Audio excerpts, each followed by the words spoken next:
नमस्कार, मैं हूं astrologer, vastu consultant and 10 Mahavidya Guru Mrigendra Chaudhary.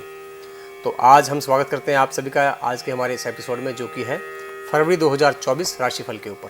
Friends, जब आपने इस एपिसोड को इंटरप्रेट करना है तो आपने अपनी लगन राशि देखनी है, ना कि चंद्र राशि। यानी आपका लगन क्या है उसके हिसाब से आपने इंटरप्रिटेशन देखनी है, चंद्र की जो राशि है उसके हिसाब से नहीं देखनी है। क्योंकि लगन एक ऐसा है पूरे ज्योतिष के अंदर जो पूरी लाइफ आपका फिक्स रहता है, वो कभी चेंज नहीं होता। चंद्रमा और ग्रहों की तरह अपना जो है राशि परिवर्तन करता रहता है हर 2 या 3 दिन के अंदर अंदर। तो इसलिए लगन के हिसाब से जो गोचर की प्रेडिक्शन होती है वो ज़्यादा बेटर होती है बजाय कि चंद्र राशि के। तो हम लगन के हिसाब से प्रेडिक्शन करते हैं। तो आज की हमारी राशि है जो है कर्क राशि। यानी अगर आपके लगन में 4 अंक लिखा हुआ है, यानी 4 नंबर लिखा हुआ है, तो आपका लगन है कर्क। तो बात करते हैं सबसे पहले आपके स्वास्थ्य की।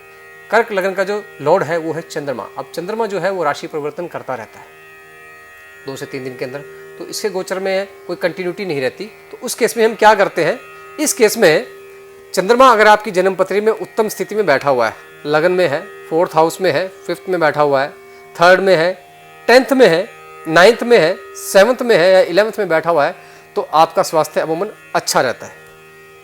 उसके साथ राहु केतु इत्यादि ना हो तो उस केस में आप चंद्रमा का मोती यानी साउथ सी का पर्ल आप डाल लीजिए। इससे आपकी जो स्वास्थ्य है वो बहुत बढ़िया रहेगा। ठीक है। अगर आपका चंद्रमा नीच का है या बैडली प्लेस्ड है तो आप पूरा जीवन कफ रोगों से पीड़ित रहते हैं, इमोशनली अनस्टेबल रहते हैं। ठीक है।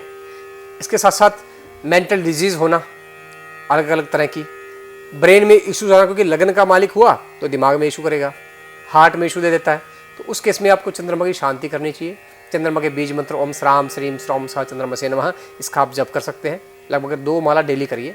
भगवान शंकर की आप पूजा कर सकते हैं। भगवान शंकर को आप दूध, चावल और जल से अभिषेक कर सकते हैं, इससे आपको बहुत फायदा होगा। अब बात करते हैं आपके 2nd house, house of family, savings and आपकी स्पीच, वाणी, कुटुंब और धन का स्थान जो है उसका लॉर्ड हुआ सूर्य। अभी सूर्य उत्तम स्थिति में बैठा हुआ है। अगर आप बिजनेस में पैसा लगाएंगे, 13 फरवरी तक सूर्य जो है आपका मकर राशि में बैठा हुआ है 7th हाउस में। अभी बिजनेस में अगर पैसा लगाएंगे तो बहुत फायदा आपको देगा। अपनी पत्नी को आप गोल्ड के जो है गहने हैं गिफ्ट कर सकते हैं, इससे आपको बहुत मुनाफा होने वाला है फ्यूचर में, और वो गहने आपके ताज जिंदगी आप यूज़ कर सकते हैं। ठीक है। मेडिसिन के सेक्टर में आप इन्वेस्ट कर सकते हैं, वुड के सेक्टर में आप इन्वेस्टमेंट कर सकते हैं। जो लोग पॉलिटिकली एक्टिव हैं वो अपनी पॉलिटिकल कैंपेन में इन्वेस्टमेंट कर सकते हैं, इससे बहुत फायदा उनको होने वाला है। ठीक है। जो लोग पॉलिटिकल कंसल्टेंट हैं, यानी कंसल्टेंसी देते हैं पॉलिटिशियंस को, उनको पैसा कमाने की भरपूर अपॉर्चुनिटी बनी हुई है। अगर कोई डील आपके हाथ आती है, चाहे थोड़े पैसे की, उसको पकड़ लो, फ्यूचर में वो डील आपको मल्टीप्लाई बिल्कुल हो जाएगी।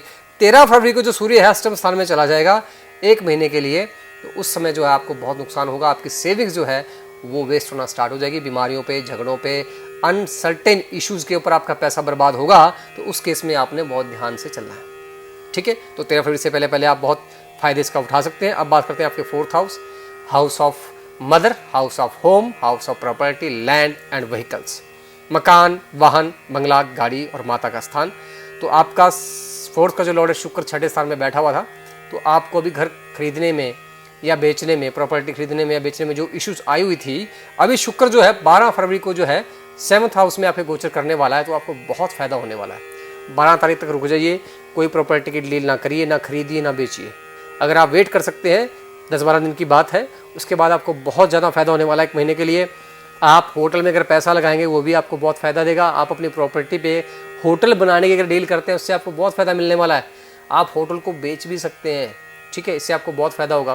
फूड का कोई बिजनेस खोल सकते हैं, मगर 12 तारीख के बाद ये सब काम आप कर सकते हैं। वाइफ को क्लॉथ या सिल्वर भेंट करने से आपके भाग्य में, आपके बिजनेस में आपको बहुत फ़ायदा मिलेगा, बहुत ज़्यादा फायदा आपको मिलने वाला है। तो ये काम जरूर करें आप 12 फरवरी के बाद। अब बात करते हैं 5th हाउस की, यानी house of love, affair, intelligence and education. तो 5th का लॉर्ड मंगल आपका अभी 6th हाउस में गोचर कर रहा है, और 5 फरवरी के बाद अब ये 7th हाउस में गोचर करेगा। तो लव अफेयर में शादी करने का योग बनेगा। आप अपने लवर को प्रपोज कर सकते हैं मैरिज के लिए, वो बिल्कुल भी मना नहीं आपको करेगा, मगर 5 फरवरी के बाद अगला 1 महीना ऐसा ना बढ़िया रहेगा आपके लिए। तो लव अफेयर शादी में कन्वर्ट हो सकता है। जॉब मिलने के चांस आपको बनेंगे। जो लोग पढ़ाई कर रहे हैं, मेहनत करने के बावजूद भी उनके रिजल्ट अच्छे नहीं आ रहे हैं, ठीक है, तो उनको 5 फरवरी के बाद बहुत अधिक फायदा होने वाला है। जो लोग बिजनेस में जाना चाहते हैं, खास करके रियल एस्टेट का बिजनेस है, उसमें बहुत फायदा मिलेगा, मगर 5 फरवरी के बाद। अभी 5 फरवरी तक इन्वेस्टमेंट मत करिए। ठीक है, जो आपके काम रुके हुए थे, प्रॉपर्टी की डील जो होनी थी, जो अड़ी हुई है, वो 5 फरवरी के बाद बिल्कुल आपकी सटीक बैठ जाएंगी। अगर आपकी जन्म पत्री में मंगल उत्तम स्थिति में, अगर मंगल नीच का हुआ या बैडली प्लेस्ड हुआ तो फिर समस्याएं तो आपको बनी रहेंगी। उस स्थिति में आप मंगल की पूजा अनुष्ठान इत्यादि करवा सकते हैं। अगर उत्तम स्थिति में मंगल बैठा हुआ है तो मूंगा आपको जरूर धारण करना चाहिए। जो लोग रियल एस्टेट में खासकर काम करने वाले हैं, विद्यार्थी लोगों को जरूर मूंगा धारण करना चाहिए। सरकारी नौकरी के इच्छुक भी जो है उनको भी जरूर मूंगा धारण करना चाहिए, क्योंकि आपका मंगल जो है पंचमेश के साथ साथ दशमेश भी है। सबसे बड़ा राजयोग कारक ग्रह जो है कर्क लग्न की जन्म पत्री में वो मंगल होता है, बुद्धि स्थान का मालिक और आपके कामकाज का मालिक। दोनों चीज़ें मंगल नहीं देनी। अगर मंगल आपका बेकार है तो पूरी जिंदगी ना आपको प्यार मिलेगा, ना आपको मान सम्मान मिलेगा, ना आपको अच्छी जॉब मिलेगी। ठीक है, तो मंगल का पूरा ध्यान रखिए आप। अब बात करते हैं आपके हाउस ऑफ हायर एजुकेशन यानी 12th हाउस, 9th हाउस की, और फादर सपोर्ट। ठीक है, house of higher education, foreign travel, long journeys का हाउस है। ठीक है, तो वहाँ पे आपके राहु बैठा हुआ है अक्टूबर 2023 से, तो फादर के साथ रिलेशन खराब रहेगी, टेंस रहेगी। हायर एजुकेशन के अटैम्प्ट में आपको फेलियर हो सकता है 1 साल के लिए। गुरु उत्तम स्थिति में बैठा हुआ है, मगर फिर भी राहु नीच का बैठा होने की वजह से आपको बहुत डिस्टर्ब करने वाला है। ठीक है, आपकी यात्राएं व्यर्थ जाने वाली है, आपको फायदा नहीं देंगी। अगर आपकी जन्म पत्री में भी राहु मीन राशि में बैठा हुआ है तो डेफिनेटली इस समय में आपके पिता की सेहत भी खराब रह सकती है, तो उनकी सेहत का आप ध्यान रखें।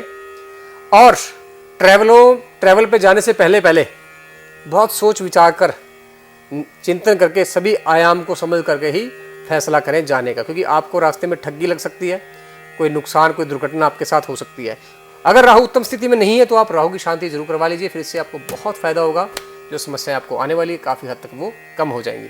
अब बात करते हैं 10th हाउस यानी house of career, job and status की। बात फिर वहीं पे आती है। 10th का लॉर्ड मंगल है, 5 फरवरी को आपको 7th हाउस में जा रहा है, तो आपकी वाइफ को अच्छी जॉब मिल सकती है, कोई बढ़िया, जिसके लिए वो काफ़ी टाइम से प्रयत्न कर रही थी।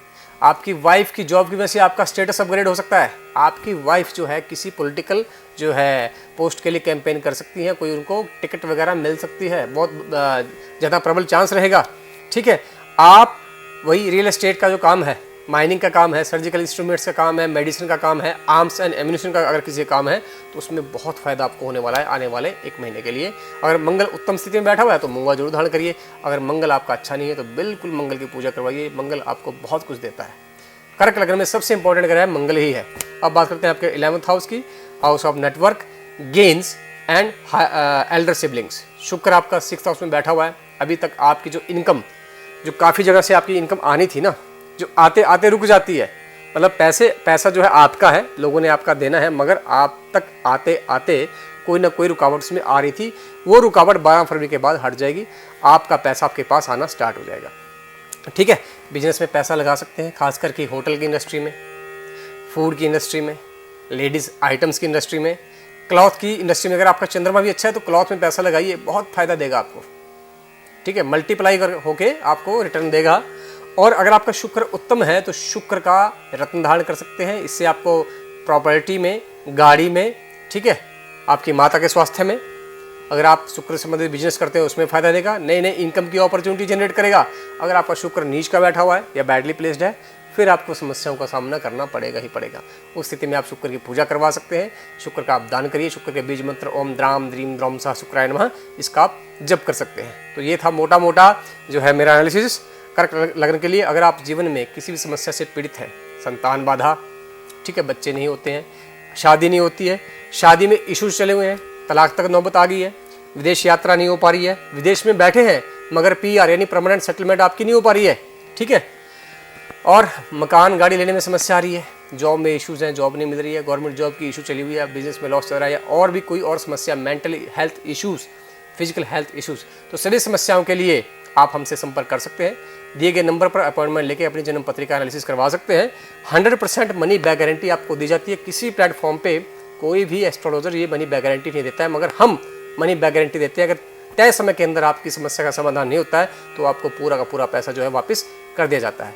तो ये था मेरा मोटा मोटा एनालिसिस। जुड़े रहिए। Good luck, have a nice time.